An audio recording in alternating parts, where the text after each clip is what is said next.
गारी मधुर स्वर देहि सुंदरी बिंग्य बचन सुनावहि। भोजनु करहि सुर अति विलंबो विनोद सुनि सचु पावहि। जेवंत जो बड़्यो आनंद सो मुख कोटि हून परे कहयो। अचवाई दीने पान गवने बास जहाँ जाको रह्यो। अर्थात सब सुंदरी स्त्रियां मीठे स्वर में गालियां देने लगी और व्यंग्य भरे वचन सुनाने लगी। देवगण विनोद सुनकर बहुत सुख अनुभव करते हैं, इसीलिए भोजन करने में बड़ी देर लगा रहे हैं। भोजन के समय जो आनंद बढ़ा वह करोड़ों मुंह से भी नहीं कहा जा सकता। सबके हाथ मुंह धुलवाकर पान दिए गए। फिर सब लोग जो जहाँ ठहरे थे वहां चले गए। बहुरी मुनि नहिमवंत कहो लगन सुनाई आए। समय बिलो के विवाह कर पठय देव बुलाए। फिर मुनियों ने लौटकर हिमवान को लग्न पत्रिका सुनाई और विवाह का समय देखकर देवताओं को बुला भेजा। बोली सकल सुर सादर लीने सबहि जथोचित आसन दीने। वेदी वेद विधान सवारी सुभग सुमंगल गावहि नारी। सब देवताओं को आदर सहित बुलवा लिया और सबको यथा योग्य आसन दिए। वेद की रीति से वेदी बजाई गई और स्त्रियां सुंदर श्रेष्ठ मंगल गीत गाने लगी। सिंहासनो अति दिव्य सुहावा जाइन बरनि बिरंचि बनावा।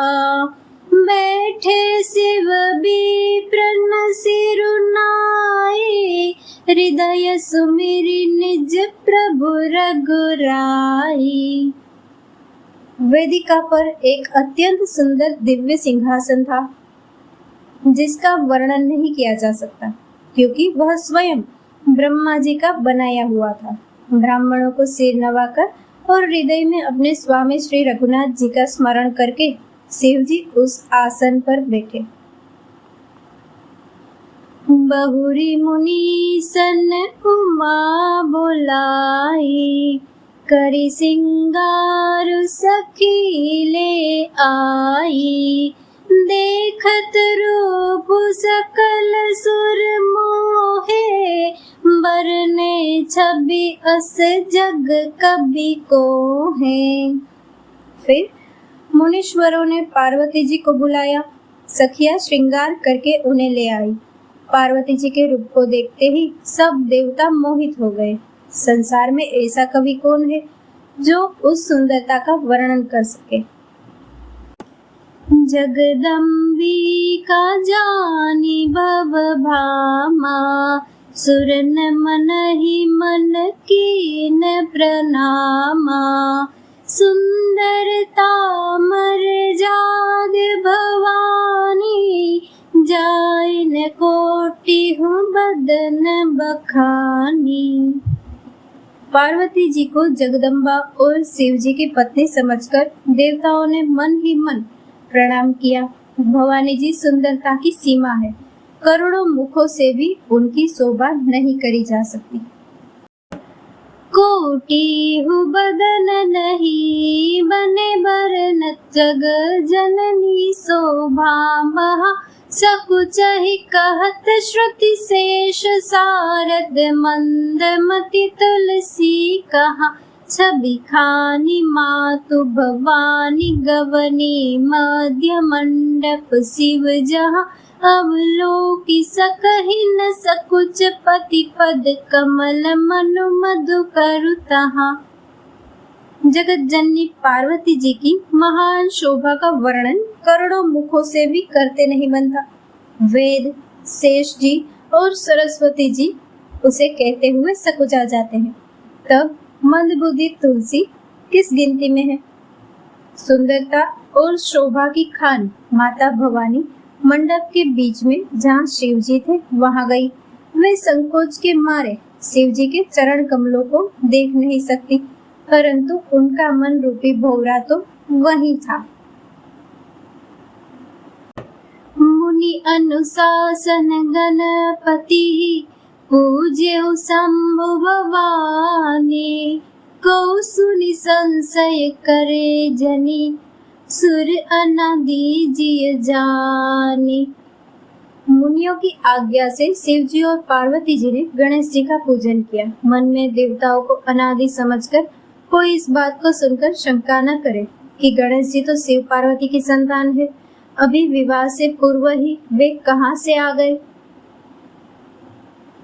जसी विवाह के विधि श्रुति गाई, महामुनि ने सो सब करवाई, गही गिरि सकुस कन्या पानी, भवहि समर्पी जानी भवानी। वेदों में विवाह की जैसी रीत कही गई है, महामुनियों ने वह सभी रीति करवाई। पर्वतराज हिमाचल ने हाथ में कुश लेकर तथा कन्या का हाथ पकड़कर उन्हें शिव पत्नी जानकर शिव जी को समर्पण किया। आनी ग्रहण जब कीन महेशा, हिय हर्षे तब सकल सुरेशा, वेद मंत्र मुनि बर उच्चरहि, जय जय जय शंकर सुर करहि। जब शिव जी ने पार्वती का पाणी ग्रहण किया तब इंद्रादि सब देवता हृदय में बड़े ही हर्षित हुए। श्रेष्ठ मुनिगण वेद मंत्रों का उच्चारण करने लगे और देवगण शिव जी का जय जयकार करने लगे। बाजहि बाजन विविध विदाना, सुमन वृष्टि नभ विधि नाना, हर गिरिजा कर भयउ विबाहु, सकल भुवन भरी रहा उछाहु।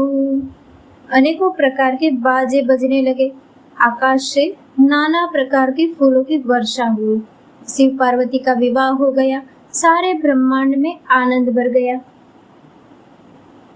दासी दास तुरग रथ नागा, धेनु बसन मणि वस्तु विभागा, अन्न कनक भाजन भरी जाना, दाइज दीनन जाई बखाना। दासी दास रथ घोड़े हाथी गाय वस्त्र और मणि आदि अनेक प्रकार की चीजें अन्न तथा सोने के बर्तन गाड़ियों में लदवाकर दहेज में दिए, जिनका वर्णन नहीं हो सकता।